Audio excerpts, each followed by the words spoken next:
Hey, Maria. So we're gonna be doing Woman of the Bible and Ruth. Her character, generous, loyal, and loving. She is strong and serene, able to take unusual risks, dealing actively with the consequences. Her sorrow, to have lost her husband, homeland, and family. Her joy, to discover firsthand the generous, loyal, and loving nature of God as He provided her with a husband, a son, and a home to call her own. Her story. It was harvest time in Israel when Boaz first laid eyes on a young woman. The sun painted the field a tawny gold as workers swung their sickles and even rhythms through the standing grain. According to Israel laws and customs, the poor had the right to gather wherever the harvest missed. Ruth toiled quickly and efficiently. He noticed stuffing grain into a coarse sack slung across her shoulders.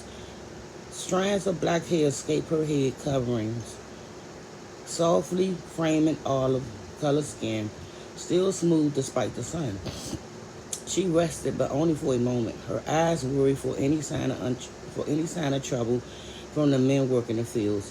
Gleaning was rough work and dangerous, especially for an attractive young foreigner, alone and unprotected. Everyone in Bethlehem has been talking about Boaz's relative Naomi and her unexpected return, Ruth. He knew had come with her. He had heard of their shared tragedy and the extraordinary loyalty the younger had displayed toward the older mother-in-law, even promising to renounce Moab's idols for Israel God. A man could wish for such a friend as Ruth had been to Naomi. Y'all, excuse me. Determined to repay her kindness in some way, Boaz called to her, "My daughter, listen to me. Don't go and glean in another field and don't go away from here. Stay here with my service girl. Watch the field where the men are harvesting and follow along after the girls. I had told the men not to touch you." The young woman smiled her agreement. Later he spoke to Ruth again, this time offering bread and roasted grain for her dinner. When she finished eating, he instructed his men to pull out some stalk of grain and strew them in her path. It was good to see her leaving that night with a bulging harvest sack. Day after day he watched her aware that the wheat and the barley harvest were too soon drawing to a close. One evening he and the other men were winding barley on the thrashing floor. After he had finished eating and drinking, he lay down under the stars at the far end of the grain pile.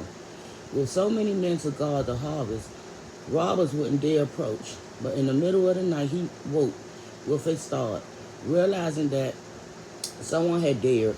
To his surprise, he discovered the intruder was neither a robber nor a man, but a woman who lay at his feet. She, too, was awake. "I am your servant, Ruth," she whispered.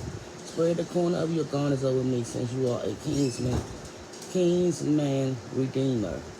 He could hardly believe her words. The young woman had taken a remarkable risk, appearing at night and laying down so close to him. Quickly he covered her, saying, "The Lord bless you. This kindness is greater than that which you showed Naomi. You had not run after the younger men, which whether rich or poor.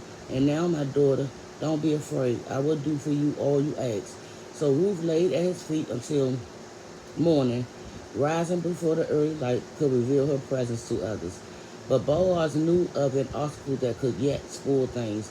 Naomi had a closer relative than he, a man who could play the role of kinsman redeemer, marrying Ruth and restoring her dead husband's name. This man was entitled to purchase a field belonging to Naomi, but according to the law, to purchase the field, he had to marry Ruth as well. One word from him could destroy Boaz's hope of making Ruth his wife.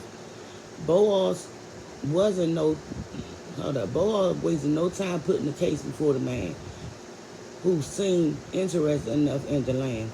But as soon as the man discovered that marriage was part of the bargain, he relinquished his rights to the land to Boaz. So the two were married, and the older man welcomed the young woman into his home. And God blessed them with a son whom they named Obed.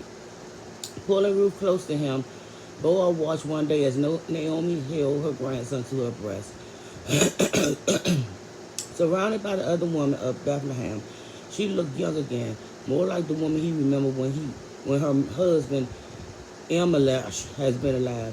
He watched as the woman talked with Ruth regarding the child. Praise be to the Lord, who this day has not left you without a kinsman redeemer. May he become famous throughout Israel. He will renew your life and sustain you in your old age.